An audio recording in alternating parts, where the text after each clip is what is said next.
बिस्मिल्लाहिर्रहमानिर्रहीम। आप देख रहे हैं D94 न्यूज़ और मैं हूं मोहम्मद फ़ारूक। अगर बात की जाए लंपी स्किन बीमारी की, तो लंपी स्किन बीमारी जानवरों के अंदर तेज़ी से फैल रही है।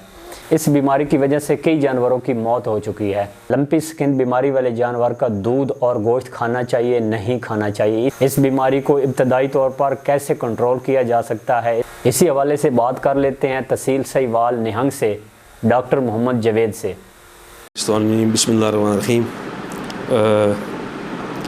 मैं doctor Javed Iqbal veterinary officer जानी शाह आपसे मुखातिब हूँ और आज जिस इशू पे बात करने के लिए मुझे मौका मिला है वो है lumpy skin disease LSD। Lumpy skin disease जो आजकल एक आप कह लें नेशनल इशू है और पूरे पाकिस्तान में एक इशू चल रहा है। एक बीमारी है जिसको लंपी स्किन डिज़ीज़ कहते हैं। इसको आम तौर पे गिल्टी वाली बीमारी भी कहते हैं क्योंकि स्किन के ऊपर गिल्टियाँ सी बन जाती हैं और इसके अलावा जानवर को बुखार बहुत ज़्यादा होता है इसमें। अब मैंने जो चीज़ें आपसे डिस्कस करनी हैं लंपी स्किन डिज़ीज़ के हवाले से वो एक तो कुछ मतलब गलत आरा जो हैं फार्मर्स में वो सर्कुलेट कर रही हैं, मैंने एक तो उनकी तस्हीह करनी है और इसके अलावा मैं आपको सिर्फ़ एक इंतहाई मुख्तसर सा तारफ़ बताऊँगा कि लंपी स्किन डिज़ीज़ क्या होती है और इसका हम इलाज क्या कर सकते हैं, किस तरह इसका इलाज करना चाहिए, आया कि इसका इलाज है या नहीं है। और अगर एक एनिमल जो है, एक जानवर इससे रिकवर इन केस नहीं होता तो उसके साथ फिर हमें क्या करना है, जो भी है मैं आपको सारा इसमें ना वो बताता हूँ जी। अच्छा, एक तो बहुत बड़ी हाइप क्रिएट हुई है हमारे यहाँ कि लंपी स्किन डिज़ीज़ जो है ना इसका कोई इलाज नहीं है। तो एक तो मैं इस बात की तस्दीक कर दूँ कि लंपी स्किन डिज़ीज़ वो एक वायरल डिज़ीज़ है, एक ऐसी बीमारी जो कि वायरस के ज़रिए फैलती है। लेकिन इसका मतलब आप यूँ कह लें कि 100% अगर आप कह लें कि इसका कोई इलाज नहीं है, जानवर को कुछ भी नहीं इस्तेमाल करना, ये ठीक नहीं है। तो लंपी स्किन डिज़ीज़ जो है इसका आपने दो चीज़ें इंतहाई अहम है इसमें। एक तो ये चीज़ अहम है कि जानवर को बुखार बहुत ज़्यादा होता है इसमें, 104, 105, 106 तक जानवर को टेम्परेचर होता है।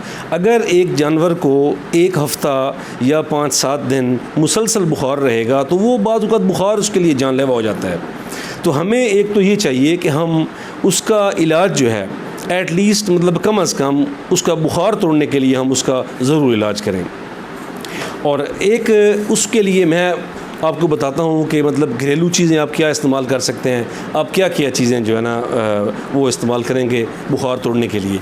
एक इससे पहले मैं एक बात ये डिस्कस करता हूँ कि जो हमारा लाइफ स्टॉक डिपार्टमेंट है इसने इस बीमारी में हमारे डिपार्टमेंट ने इंतहाई ज़्यादा कोशिश की है कि हम किस तरह आवाम का भला कर सकते हैं, हम अपने फार्मर्स को किस तरह फैसिलिटेट कर सकते हैं। इसमें हमारे रिस्पेक्टेड डायरेक्टर साहब से लेके हमारे VA तक जो एक हमारी डिपार्टमेंटल स्ट्रक्चर है, इसमें हमारे डायरेक्टर साहब हैं, इसमें हमारे ADL साहब हैं, इसमें हमारे मतलब DDL साहबान हैं, मैं अपने डिस्ट्रिक्ट जो है ना सरगोदा की बात कर रहा हूँ, इसके अलावा हमारे VAs हैं।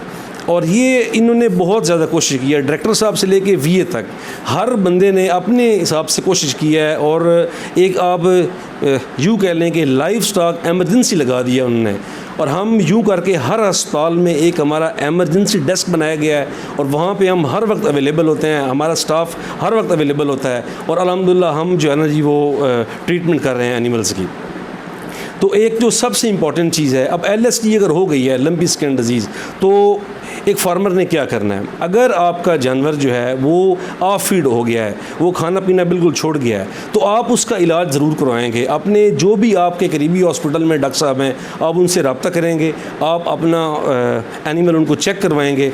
और अगर आप ख़ुद से ट्रीटमेंट करना चाहते हैं तो आप बेशक जानवर का ख़ुद बुखार चेक कर लें, मोस्टली बुखार होता है जानवर को, उसमें आप अपने जानवर को पैनाडॉल की टैबलेट दे सकते हैं 5 टैबलेट एक टाइम पे चीनी में मिला के वो इस्तेमाल की जा सकती हैं।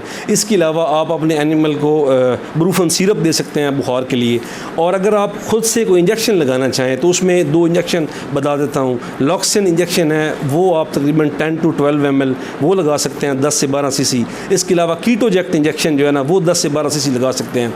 अच्छा, अब एक हमारे यहाँ ये इशू है कि जी लोग हर्बल मेडिसन का बहुत ज़्यादा इस्तेमाल कर रहे हैं, बेतहाशा इस्तेमाल कर रहे हैं। उसमें कुछ लोग कौड़ जीरी, काली मिर्च, कुछ लोग जो है ना ये मुख्तलिफ़ किस्म की चीज़ें इस्तेमाल कर रहे हैं। हर्बल मेडिसन नुकसानदेह नहीं है, लेकिन अगर एक चीज़ इंतहाई ज़्यादा मिकदार में इस्तेमाल की जाए, जानवर को 2 से 3 हफ्ते आप इंतहाई गर्म चीज़ें अगर खिलाएँगे तो उससे और जो है ना वो इशू वो पैदा हो सकते हैं। जानवर का लिवर डैमेज हो सकता है, जानवर को और को मसला हो सकता है। तो इसलिए खुदारा इतनी ज़्यादा सेल्फ़ ट्रीटमेंट जो है ना वो आप ना करें। अपने किसी डॉक्टर से, आप किसी अच्छे डॉक्टर से, क्वालिफाइड डॉक्टर से आप रब्ता करके जो भी चीज़ वो आपको रिकमेंड करे वो आपने इस्तेमाल करना है। अब एक तो और चीज़ इसमें है जी कि लोग कहते हैं जी कि इसका जो है ना जी हमारे यहाँ ये भी एक मतलब गलत बात जो है ना जी वो सर्कुलेट कर रही है जी कि आप जानवर का दूध नहीं पी सकते। ये बात बिल्कुल गलत है। दूध आप बिल्कुल इस्तेमाल कर सकते हैं, आप उस एनिमल का गोश्त भी इस्तेमाल कर सकते हैं।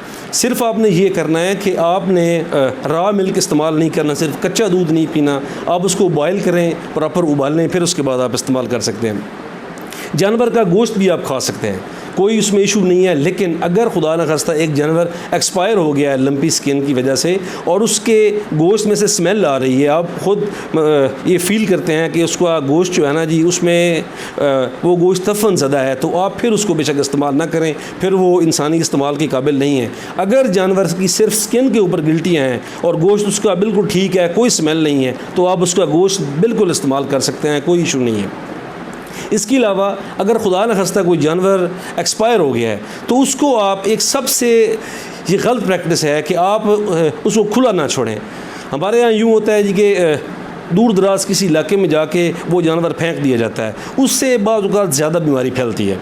आप उसके लिए ये करें कि गड्ढा खोद दें, गड्ढे के अंदर जानवर को दबा दें, अनबुझा चूना लेके वो उसके ऊपर डाल दें। उससे ये होगा कि और मज़ीद बीमारी जो है ना वो फैलने का ख़दशा नहीं होगा। इसके अलावा मैं आपको एक इसका जो देसी इलाज है एक वो बता देता हूँ कि क्या चीज़ इसमें मैंने अपने एक्सपीरियंस से अच्छा पाया है। जिस चीज़ को प्याज और सब्ज़ मिर्च जो है इसका रिज़ल्ट किसी हद तक बहुत अच्छा है। ये इसका कोई नुकसान नहीं है। ये आप बेशक आप अपने एनिमल को 1 से 2 हफ्ते मुसलसल खिला सकते हैं। अब हमारे यहाँ हमारे इस एरिया में जो तहसील साहिवाल का जो मतलब मेरा इलाका है जो कि CVH जहानी शाह का एरिया है सारा, उसमें तकरीबन अब बीमारी अल्हम्दुलिल्लाह दिन ब दिन कम हो रही है। काफ़ी हद तक न्यू केस जो है ना वो कम हो गए हैं। न्यू केसेस अब ऑलमोस्ट नहीं है यहाँ पे।